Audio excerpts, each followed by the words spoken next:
Good afternoon on the national news this hour from BGI TV Current. I am Molriwe Rabila Lawal. First are the headlines. Subsidy removal. Thùnd planning distribution of cheap fuel, says NNPC. Planned return of Emir Sanusi, fake news. Kanu Assembly Majority Leader speaks. Inspector General of Police orders sealing of the two LGs. Amotekun arrests cold gang leader Portable in Osun. On sports, lightning kills referee during match in Niger. Now the news in detail. President Bola Ahmed Tinubu has begun putting in place a structural approach to make available cheap fuel through compressed natural gas (CNG) and liquefied natural gas (LPG) to mitigate the effect of subsidy removal on Nigerians. The group CEO of the Nigerian National Petroleum Company Limited, NNPC, Mele Kyari, stated this on Wednesday in a chat with State House correspondents after a meeting with Tinubu. Kyari said the plans would be rolled out soon, adding that the structural plan, which he described as a work in progress, was part of President palliative measures for citizens. He added that there was already on-ground and ongoing rehabilitation exercise in the nation's refinery, which would be unveiled in no distant time. Moving on to Kano State. Kano State House of Assembly, as described as a concocted fake news, reported move to amend the State Emirate Council law with a view to the return of the dethroned Emir Mohammed Sanusi II. The Assembly also described as mischievous speculation that they would dethrone the 5 new emirs of Gaya, Bichi, Rano, Karai to allow the post-Emir Mohammed Sanusi II to have full control as Emir of Kano. Social media awash with the story on Wednesday that the Assembly is scheduled to revisit the issue of the Emirates with the Kano Emirates Amendment Bill 2023 to be read by the Majority Leader Lawan Hussaini, member representing the La constituency, on Thursday, July 15, 2023. It was reported that the plan was for the House to discuss the issue and approve the amendment that will later allow for the removal of the emirs and return of Khalifa Mohammed Sanusi II as Emir of Kano, with the assent of Governor Abba Kabir Yusuf. Addressing journalists on Wednesday after plenary of the House, the Majority Leader Lawan Hussaini described the story as fake news. Hussaini said there was never a move for him to read such an amendment as the issue was never discussed. From Kano State story, we go to the next story. The Inspector General of Police, Usman Baba, has issued a directive to seal off all 17 local government area secretariats in Benue State. I beg your pardon, Plateau State. Information report that the announcement was made by Plateau State Commissioner of Police Bartolome Onyeka in a statement released on Thursday. The statement signed by the Police Public Relations Officer in the state, Alabo Alfred, cited the need to prevent a breakdown of law and order following the appointment of new leadership in the affected council areas by the state governor, Caleb Mutfwang. According to the statement, the decision to seal the secretariat is to safeguard critical infrastructural life and properties in the state. From Plateau State, we'll go to Osun. Operative of Amotekun Corps have arrested a notorious leader of a cult gang, Taiwo Bushola, alias Taiwo Portable, in Ilesha, Osun State.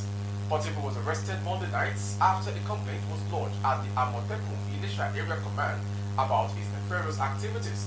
Commander Osun State Amotekun Corps, Brigadier General Bashir Ademwimbi, who confirmed the arrest, said Portable, who had been on the wanted list of the Osun Police Anti-Cultism Unit for a long time, was found in possession of a den gun and an axe at his residence when he was arrested. Operative of Osun Amotekun Corps on Monday midnight arrested a young man, Taiwo Bushola, 29, alias Taiwo Portable, for cultism activities in the Olomilabala area in Ilesha, Osun State. He was arrested after a complaint was lodged at the Amotekun Ilesha Area Command. Adewumi said on interrogation the suspect confessed to being a long-time member of the Aya Confraternity and also confessed to some nefarious activities carried out in Ilesha and its environs. He said the suspect has been handed over to the police for investigation and prosecution.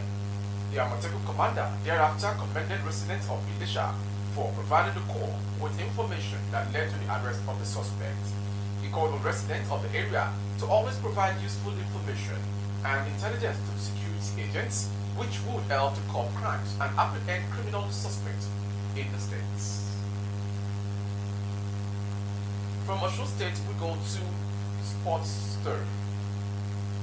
Bengal Insurance midfielder Divine Nwachukwu is desperate to make his maiden appearance for the Super Eagles of Nigeria. Nwachukwu earned his maiden invitation to the Super Eagles on the back of his impressive performance with Bengal Insurance in the Nigeria Premier League Super 6 playoffs held in Lagos last week. The young star is battling for a place in midfield along with the likes of Alex Iwobi, Wilfred Ndidi, Joe Aribo, and Frank Onyeka. The talented midfielder is, however, looking forward to making an appearance against the Lone Stars at the weekend. It will be a great honor to play against Sierra Leone, he said after the team's training on Wednesday nights. Nwachukwu is among the 4 home-based players invited for the game. And to the second sports story from Niger. I beg your pardon, Niger State. A Nigerian referee was killed by lightning on Tuesday during a friendly match in Madada, Niger State. The deceased, popularly known as Mustafa Coach O2, among football fans and a member of the Nigerian Football Federation (NFL), met his tragic death during a match played on the field of the community school. Mohammed Musa, an eyewitness, said the match happened at Madala and Suleja youth participated was on a halftime break at 5:20 p.m. when the tragedy occurred. According to him, as reported, it was raining and all the footballers along with their fans took refuge inside the school's classroom. The referee, along with his assistants and linesmen, rushed back to the field, demanding the players to join them. They were the only ones at the center of the pitch when thunder struck. 2 of them were rushed to hospital where the referee was confirmed dead on arrival, while his assistant was revived. The member of the deceased family, identified as Ibrahim, said his remains were buried on Wednesday morning in Suleja town where he lived. With that tragic story from sport, we end the national news from BGI TV coverage this hour. Before we go, some major headlines. Thùnd planning distribution of cheap fuel. Planned return of Emir Sanusi, fake news.